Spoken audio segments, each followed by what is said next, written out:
Good morning പറ. രാവിലെ കുളിച്ച് സുന്ദരനായി.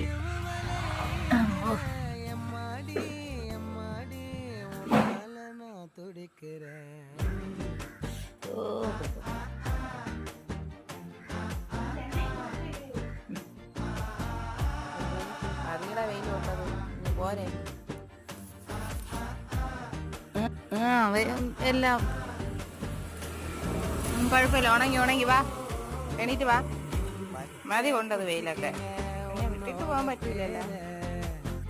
രാവിലെ ഞാൻ പോകാൻ വേണ്ടിട്ട് അമ്മ കൊണ്ടുവിടാൻ നിന്നപ്പോൾ